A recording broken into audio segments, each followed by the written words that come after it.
sequel had Shadow, both setting up the tone and direction of the movie that follows. Over the last decade, the end credit scene has been popularized thanks to Marvel Studios, who made a habit of including a post-movie stinger in all.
Zuko has always been one of the most interesting characters in Avatar The Last Airbender. The creators developed him much more than even the main character of the show, giving him a compelling backstory and a constant reminder of said backstory on his face. Zuko is a character that I really haven't shined enough light on this channel. So today we're going to be taking a quick look at every stage of Zuko's life and what he did. From a young boy with his mother to a young adult, all the way to making one of the biggest decisions of his life as an old man.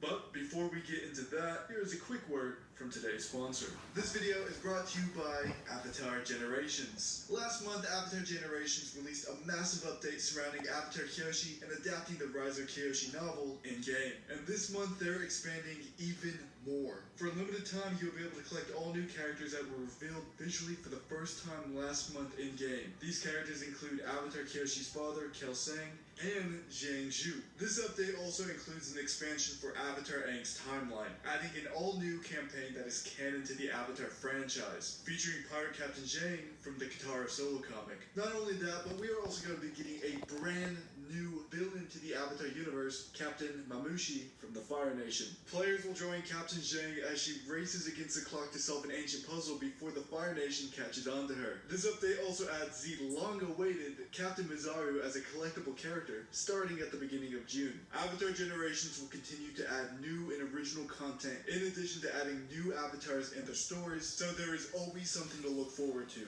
Please download Avatar Generations using my link in the description down below, or in the pinned comment. The link works for both iOS and Android, and I cannot wait to see you all in-game. Zuko was born in 83 BG to Prince Ozai and Princess Ursa. From a young age, he was already disdained by his father due to the lack of having the spark in his eyes typical of firebenders. From this point on, the party lines were drawn. Ozai would favor Azula, and Ursa would favor Zuko. Sometime between the ages of 7 through 10, Zuko would learn the art of sword fighting under Master Piandao. During this time, Zuko would also work on his firebending from various masters. At the age of 11, Zuko's life would would change forever, and this would just be the start of many traumatic events to come. First of which would be the death of his cousin Lu Ten, who died in the Battle of Ba Sing Se. Now, Lu Ten dying would cause a multitude of family problems. Without Iroh having an heir to the throne, Ozai would go to Azulon and ask if he could have the throne instead. His firstborn would still be alive. However, Azulon would be furious that Ozai would ask him to betray his firstborn, and demanded him that he must kill his firstborn. Because of this, Ursa would suggest a plan to save Zuko's life. She would go on to make an untraceable poison in order to kill Azulon, and they would stage Azulon's death in a way that would lead to Ozai getting the throne. After this act, Ozai would go on to banish Ursa forever for treachery,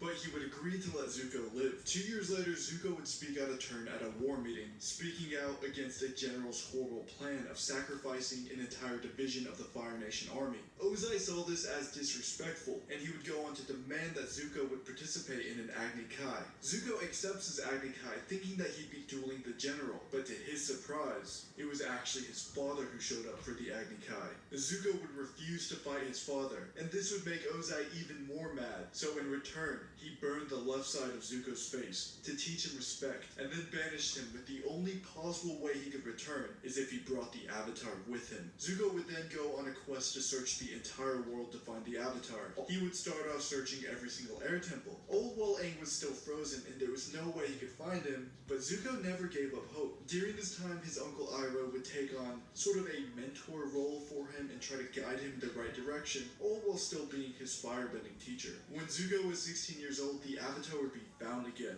Zuko would struggle between choosing the destiny his father laid out for him, or taking his life into his own hands and choosing his own. Oftentimes, the show likes to display this in the scar that his father gave him. Zuko's scar goes far beyond just a physical disfigurement. It serves as a testament to his internal struggles and his journey throughout life. In the show, when Zuko is making a tough decision, the show will show his face in two different ways. When he's looking to the left, his scar is showing. This means that Zuko is going to make the wrong choices and is following the destiny his father forced upon him. But when he's looking to the right, his scar is nowhere to be seen, and he's making a good choice and choosing his own destiny. Eventually, through tons of struggling, and I mean a ton of struggling, Zuko would choose the good side. He would help train the Avatar to defeat the Fire Lord, playing a crucial role in ending the 100-year-long war. At the age of 17 years old, Zuko would be inaugurated as the Fire Lord. During Zuko's reign as the Fire Lord, he would find his mother and return her home to the Fire Nation. He was also probably the sole reason why we see most of the mixing of benders in The Legend of Korra. Zuko was literally the only person in power that was pushing against the Harmony Restoration movement, a movement made to separate the Fire Nation colonies from the Earth Kingdom. But Zuko drew a line at this city called Yudao. Zuko would see that the people in this city actually enjoyed living together and wanted to be together, so he pushed back against Aang's plans, and this had almost caused a massive war. But in the end, thanks to Katara, everything worked out. In Zuko's early 20s, he would find a baby dragon and take him in. This dragon would later be named Druk.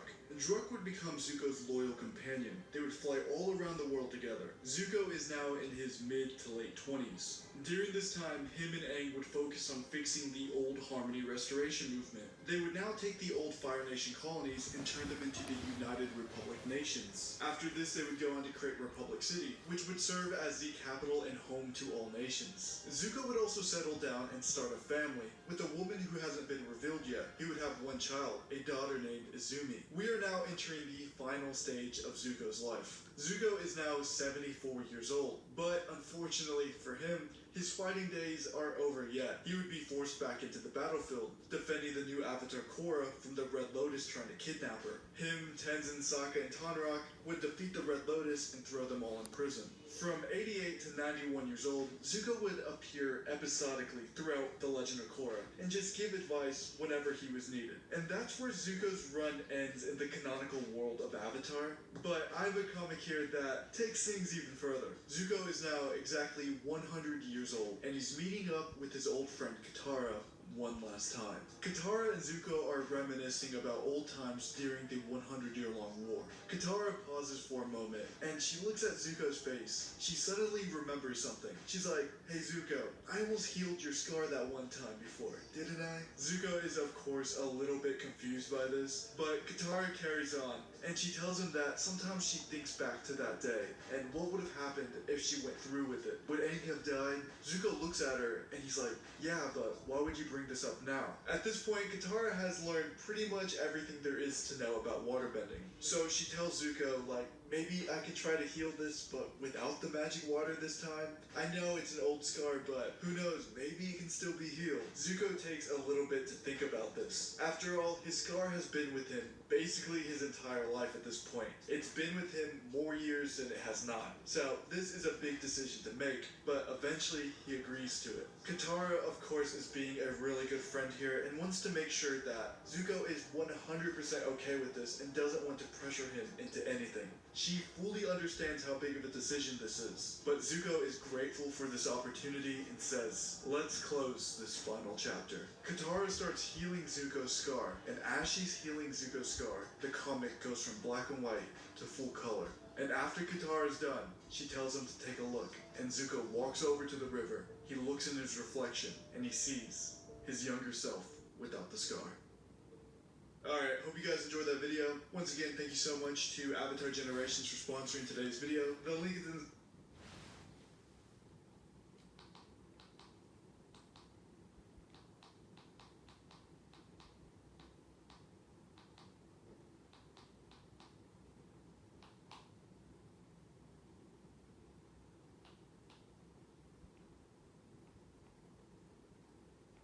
today's video, we got a huge behind-the-scenes look review.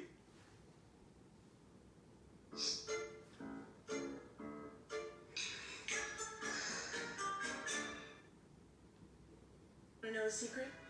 More than just my armpits stink. Facts. That's why I use secret hole. Today's video, we got a huge behind-the-scenes look revealing new insights from our favorite characters, including Aang's latest lines that hit just the right notes, and some impressive special effects that bring the world of Avatar to life like never before. Plus, we got exclusive peeks at Zuko in action, earthbending like you've never seen it before, and some intriguing words from showrunner Albert Kim that might just change how you see the world of the Four Nations. Stick with me to the end of the video. Trust me, you don't want to miss out on my deep dive into the latest footage, including this sneaky image right here of Master Pakku. In our first bit of this behind-the-scenes feature, we got more lines from Gordon Cormier for Aang. Take a listen. I don't know where this will all lead, but the one thing I do know is I'm the Avatar. Our little Aang is sounding great, but let's look back at some of these new shots Netflix is surprising us with. We got one of our first looks at some of these special effects look on set with the manifestation of the boy in the iceberg, as well as a new shot of Zuko attacking earthbenders. In our next sequence, we hear from showrunner Albert Kim explaining the world of Avatar. The story of Avatar is an epic fantasy set in a world inspired by Asian folklore and legend. This set of shots ends with another look at earthbending from an unnamed character. This could be an allusion to the imprisoned episode, though it's going to be cut as a standalone episode within the adaptation. This could be a nod to it right here. The earthbending looks great, but what really elevates this is the slick, slow-motion ramp. In our next clip, we get to hear from Dallas Liu, who explains the Four Nations. And here we get to see another full look at Omashu, which looks like it was ripped straight out of the cartoon. In our next shot, we got Gia Wendio reciting a very familiar line, while destruction plays in the background. The Four Nations used to live in harmony, but everything changed when the Fire Nation attacked. The only new shot is this one here. I wonder if this object is Aang's glider, but it could just be regular debris. I mean, at least I hope that's not Aang's glider, because that would mean Aang's not in good shape. And in our next clip, we get to hear Daniel Dae Kim for the first time as Fire Lord Ozai. And I have to admit, he sounds a little less intimidating than I thought he would be. Have I not led us to the brink of bringing the entire world under one rule? Our rule. I still think he's great for the role, but the vocal performance will take some getting used to. The opening lines weren't as chilling as I thought they would